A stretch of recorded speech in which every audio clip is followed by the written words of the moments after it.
की है आचार्य अनुज जी ने। एक छोटी सी बात कह करके मैं अपनी वाणी को विराम दूंगा। माता बहनों की संख्या बहुत है। वास्तविक रूप से यदि उस जमाने को हम देखते हैं जब माता बहनों को कोई पैर की जूती कहता था, कोई कहता था कि नारी के अंदर आत्मा नहीं है, उस युग में स्वामी दयानंद आए और उन्होंने आपका सम्मान बढ़ाया। एक मंत्र के माध्यम से थोड़ी सी बात कह करके मैं पीछे हटूंगा। प्रमाण दिए स्वामी दयानंद ने और प्रमाण दे करके समझाया लोगों को कि जिस नारी को तुम पैर की जूती कहते हो वो पैर की जूती नहीं है। अधे पशस्य मोप्री संत्रान पाद को हरे माते कस्पल को दर्शन स्त्री ही ब्रह्मा बहुविध है। स्वामी जी ने प्रमाण दिया है और नारी की महिमा का वर्णन किया है कि वेदों में नारी की क्या महिमा है। कहते हैं कि हे नारी तू नीचे को देखकर चल, तू मर्यादाओं का पालन कर। हे नारी तेरे चलने में सावधानी हो। हे नारी तेरे शरीर का कोई अंग प्रत्यंग यूं ही ना दिखाई दे तो अपने शरीर को आच्छादित रख। ये वेद मंत्र जो है नारी के मर्यादाओं पर प्रकाश डालता है। और कहते हैं कि स्त्री ही ब्रह्मा बहुविध है, अर्थात नारी को पैर की जूती नहीं। स्वामी दयानंद प्रमाण देकर के कहते हैं ये नारी पैर की जूती नहीं होती है, ये नारी सर की पगड़ी होती है। जैसे ब्रह्मा सृष्टि का निर्माण करता है ठीक उसी प्रकार से ये नारी समाज का निर्माण करती है, समाज का निर्माण करती है। स्त्री ही ब्रह्मा बहुविध है। और आगे बहुत सुंदर बात कहते हैं स्वामी दयानंद, इस नारी को तो सुसमकासा कहा है, अर्थात जो अच्छी प्रकार से भली प्रकार से अपने कुल को चमका देती हो। कौन है ब्रह्मा जो अपने कुल को चमका देती हो? कौन है ब्रह्मा जो अपने सदाचार से अपने बच्चों का निर्माण करती हो? इस नारी को तो निर्माता कहा है। इस नारी का जीवन तो नदी की भांति होता है।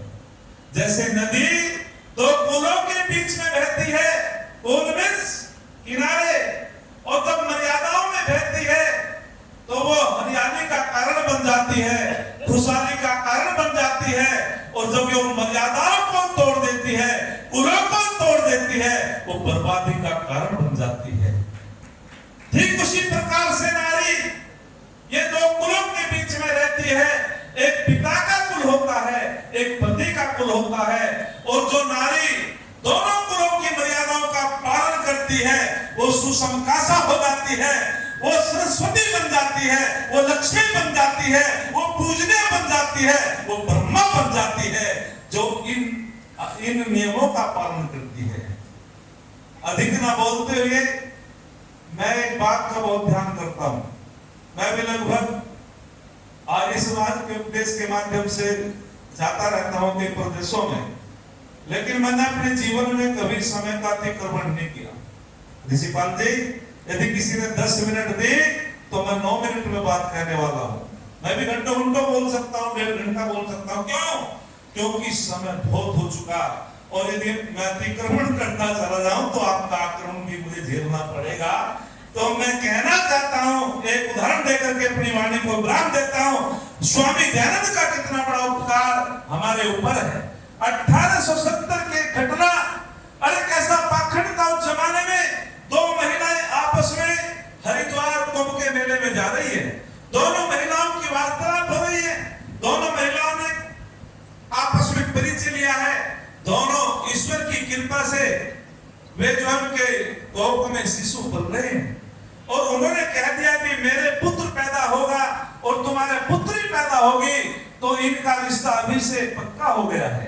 दोनों ने बिल्कुल बोले ठीक है, अता पता ले लिया आपस में, मैं वहां के रहने वाली हूं, मैं वहां के रहने वाली हूं। पत्र विवाद बीच बीच में होता रहा, लेकिन संयोगवश पहले पुत्र का जन्म हो जाता है।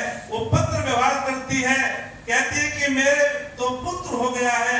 और उस दूसरी महिला के यहाँ कोई बच्चा पैदा नहीं हुआ था, लेकिन वो कहती है यदि आपके पुत्र पैदा हो गया और मेरे पुत्री पैदा हो गई तो रिश्ता पक्का है, विवाह संस्कार इन दोनों का होगा।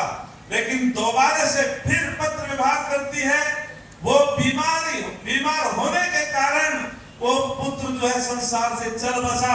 तब तक उस बच्ची का जन्म भी नहीं हुआ, और जब वो बच्ची बाद में पैदा हुई तो समाज में कहना शुरू कर दिया लोगों ने, ये बच्ची तो जो है बहुत ही अशुभ है, अरे तो पैदा होने से पहले अपने पति को खा गई। ऐसे जमाने में स्वामी दयानंद ने आपकी वकालत की थी, आपका सम्मान बढ़ाया था।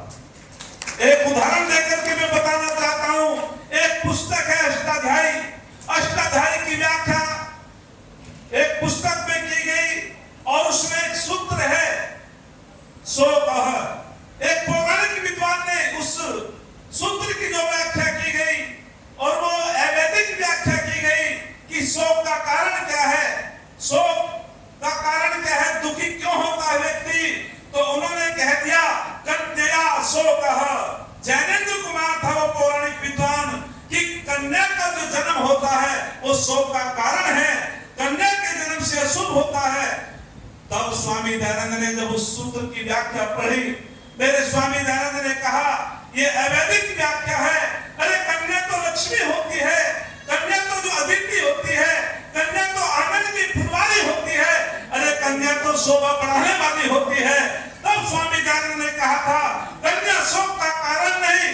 मेरे स्वामी दयानंद ने कहा अविद्या शोक है, जो विद्या में फंस जाता है उसको शोक उठाने पड़ते हैं। कन्या का जन्म शोक का कारण नहीं होता है।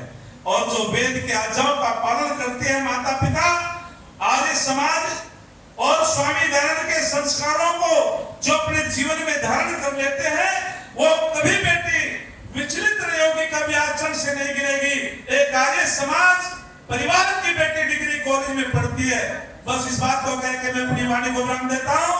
डिग्री कॉलेज में पढ़ती है, आज ये परिवार की बेटी है, माता पिता के बहुत उत्तम संस्कार हैं, और वे माता पिता कहते हैं बेटी जमाना बहुत खराब है, यदि तेरे आचरण में कुछ हो गया हम तो जीवित मर जाएंगे। बेटी आज संभल के चलना, अपने चरित्र को संभाल के रखना। लेकिन बेटी बहुत संस्कारवान थी। तीसरे दिन जब माता पिता ने कहा बेटी जमाना बहुत खराब है, संभल के चलना, हमको बड़ी चिंता लगी रहती है जब तू कॉलेज से लौट करके आती है। तो तब मेरी बेटी कहती, वो आज ये परिवार की बेटी, कि सुनो पिताजी, सुनो माताजी, जब मैं अपने घर से तैयार होकर चलती हूँ, एक आंख में मेरे बाप का चित्र होता है, एक आंख में मेरी माँ का चित्र होता है, और मेरे मन मस्तिष्क में स्वामी दयानंद और आर्य समाज के संस्कार होते हैं। मुझे कोई विचलित नहीं कर सकता, मुझे कोई चरित्र से नहीं गिरा सकता। अरे सच तो यह है नारी की महिमा दुनिया जानने पाई है। अरे सच तो यह है नारी की महिमा दुनिया जानने पाई है। ये मंदिर में मीरा है, रण क्षेत्र में दुर्गा बाई है, विद्या के क्षेत्र में गार्गी देवी है, जिसकी कथा निराली है। इस नारी के कारण ही तो ये धरती गौरवशाली है, इस नारी के कारण ही तो ये धरती गौरवशाली है। इति ओम सम। बहुत बहुत धन्यवाद संचालक महोदय जी का, बहुत बहुत मैं सभी का धन्यवाद करता हूँ। आपने थोड़े से विचार सुने, एक मंत्र के माध्यम से कोशिश की, और सभी मैं विद्वानों का भी धन्यवाद करता हूँ, क्योंकि भाई हम तो इस आर्य समाज के सदस्य माने जाते हैं, भले चाहे मुजफ्फरनगर के हो, लेकिन लगाव बहुत है मेरठ से हमारा। मैं अपनी वाणी को विराम देता हूँ। बहुत बहुत धन्यवाद। इति ओम सम।